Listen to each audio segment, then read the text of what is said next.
Hello! It's Lolly. Welcome back to my channel. So, it's been a while and alam ko matagal ako nawala dito sa YouTube. And that is because masama ang aking pakiramdam noong mga nakaraang buwan. Great news, guys! I am pregnant! Ngayon, isi-share ko sa inyo as a digital diary, video diary, kung anong pinagdadaanan ko. This is actually my second pregnancy and medyo malayo ang agwat nila.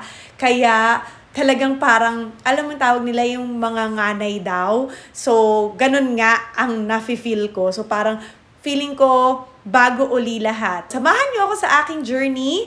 And don't worry kasi gagawa pa rin ako ng mga hair contents dahil nasa second trimester na tayo ngayon. I am actually 14 weeks pregnant right now.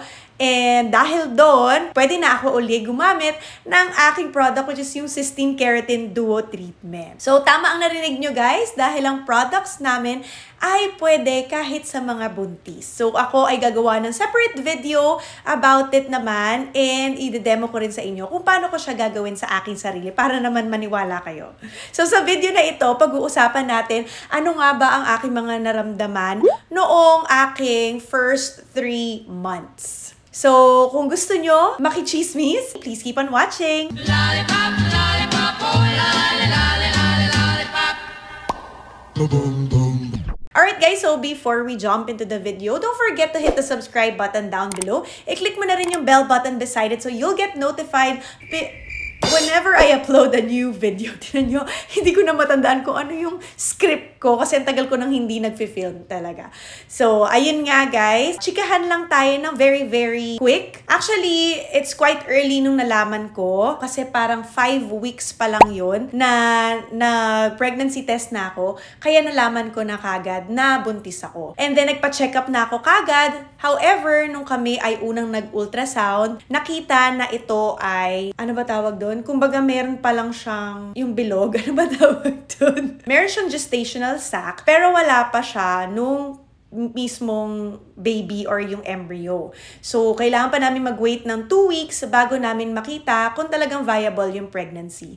So, dahil hindi ako mapakali at ayokong intayin ng 8 weeks, at 7 weeks nagpa-ultrasound kami uli, and doon na namin nakita na nagmo-move na ang little bean namin, which means na talagang pregnant ako. So, this was super different doon sa aking naramdaman, doon sa panganay ko, kasi nung mga panahon na yun, wala talaga akong naramdaman na mga symptoms nung first trimester. Pero dito, parang na-check ko yata lahat ng ng mga symptoms. Kaya talagang sobrang sama ng pakiramdam, laging inaantok, tapos nag-work pa ako, kaya parang tamad na tamad. Isang beses pa lang akong nag-throw up talaga, pero everyday akong feeling nauseous, na ayoko talaga kasi feeling ko may phobia talaga ako sa pagsusuka. Kaya talagang super focus ako dahil pag may naaamoy ako, kahit yung pabango ko, ayoko na yung amoy ng bawang, and basta sobrang sensitive ko na lahat na lang kapag gutom ako, na susuka yung feeling ko. So, ayun ang aking nararamdaman. Pero super thankful dahil medyo nabawasan na siya. Nung ako ay nag 12 weeks, 13 weeks, medyo bawas na yung nararamdaman ko na mga ganong episodes. Though, feeling nauseous pa rin ako, lalo na kapag ako ay nagugutom.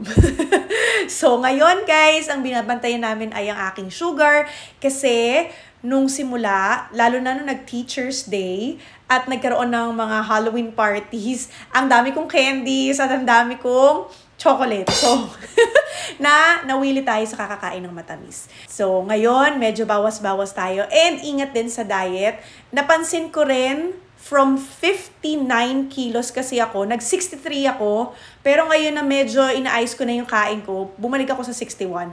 So, medyo okay yung pag-progress ng aking timbang. Nagmamadali ako kasi nagbiblink na yung camera, hindi ko siya na-charge. I'll keep you posted guys, mag-upload din ako sa TikTok ko. So, please follow my TikTok page. Iiwanan ko yan dito para masundan nyo rin ako sa mga mini videos. So far, ang ayoko lang is parang napapangitan ako sa sarili ko, lalo na sa buhok ko. Kaya super excited na talaga ako na mag-treatment ng aking hair para naman medyo light naman sa pakiramdam and hindi ako parang tamad na tamad lagi. So, that's it for this video, guys. I know it's short. Gusto ko lang kayong i-update.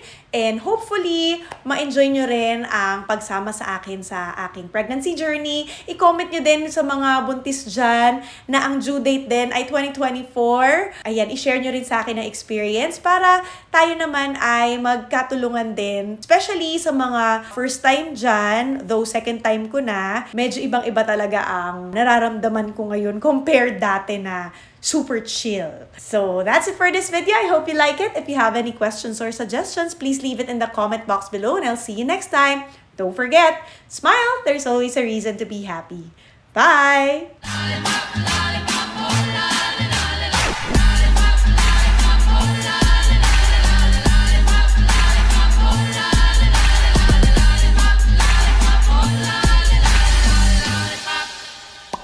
Boom, boom, boom.